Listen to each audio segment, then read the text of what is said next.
Hi friends, welcome back. In this video, we're putting together card number 1 from this month's Ink and Go kit from Great Minds Ink Alike. This card uses Filled with Sweetness, and I stamped with Strawberry Slush. I didn't put an inside panel on this one because obviously cutting it would be a little bit difficult unless you wanted to just put a square or a rectangular piece on the inside. I sorted the 2 little hearts out of my embellishment bag. And I've got pieces here. I will just make 1 card, but you've got enough to make 2. First of all, I like to take the baker's twine and cut it in half. Now, some of you are able to be a little bit more conservative and work with it off of the spool, so feel free to do that. You'll have some left over for another project sometime. A few of my kits look like this. You can see there are kinks in the baker's twine. You can't really see this, but I'm going to go to the edge of the table, kind of run it across the table like dental floss, and that'll help straighten them out. These are leftover pieces from either a paper pumpkin or a Stampin' Up! Kit that I received, and this is just a good way to take some of those kinks out. You can also use your fingernail to straighten it up, and then it will just kind of straighten as I've got it tied and stretched across the card, but that's looking pretty good. A few of you will have this. Most of yours came off of a baker's twine spool. But we crafters like to use every bit of the supplies that we have, right?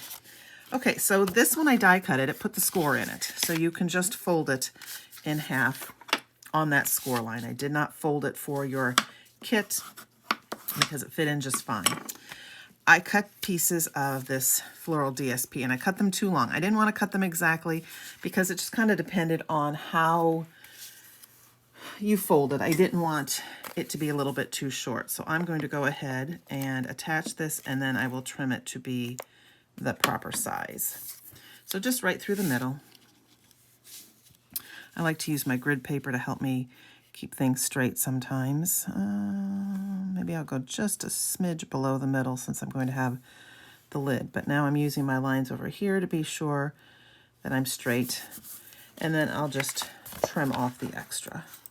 Few of you have some scraps that aren't quite straight across and neat like mine, but they do the job. Now I have a little oval shape, and for this I'm going to stamp "You're the Sweetest," and I'm going to attach the heart. Oops, there's my extra baker's twine.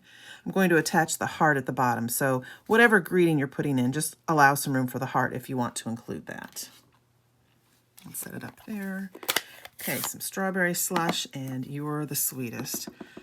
Lots of people I can send that to, and this could be a thank you, but it could also be "You're the sweetest," thinking of you, "You're the sweetest, have a happy birthday." Okay.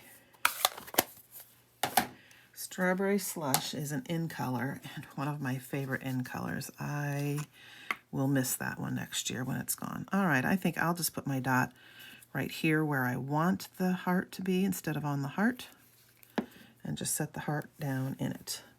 I'm going to use my Take Your Pick tool. It just gives me more control. And I feel like I got my glue a little bit off center, so I'm going to push this over just a smidge. And I'm using my grid paper again to kind of help me keep things lined up and centered. That just kind of gives me a little bit more of a guide. And if you're using the two-way glue, it gives you some wiggle room. It doesn't dry immediately, which I like because I can do what you just saw me do there. And now I'll let that continue to dry as I add dimensionals. I only use a couple. Some people really go to town with dimensionals. To each his own, you do you. But for this card, I feel like 2 will keep everything in place just fine. And center it on the strip of DSP. And now I'm ready for the lid. Let's move my extras out of the way. And the lid, if you put it right here at the top, you can see there's just a little bit showing up above. So I just leave it so that there is just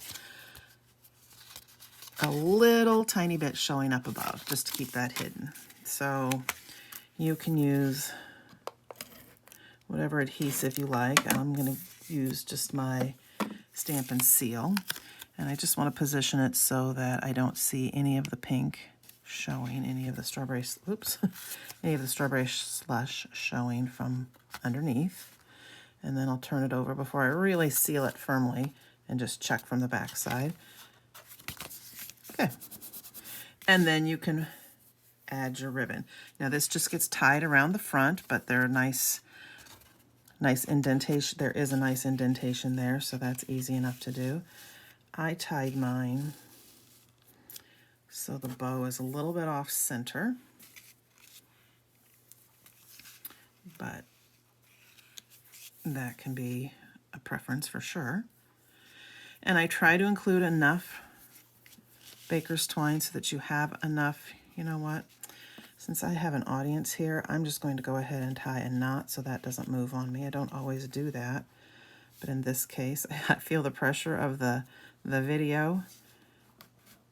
So I will tie a knot so it doesn't move, and then I'll shift it down just a little bit, and then it'll be super easy to tie my bow. Okay, and not everybody enjoys bows, but this is my technique. I'll tie the bow, and then I will keep working with it. I will pull it to shorten up the loop a little bit, and then I'll pull it tight again. And we do have to remember, we're putting these in an envelope and sending them through the mail, so you can't always control what happens once it's in the envelope. So don't sweat your bows. They will do what they're going to do. Okay, so one You're the Sweetest card made, and one to go.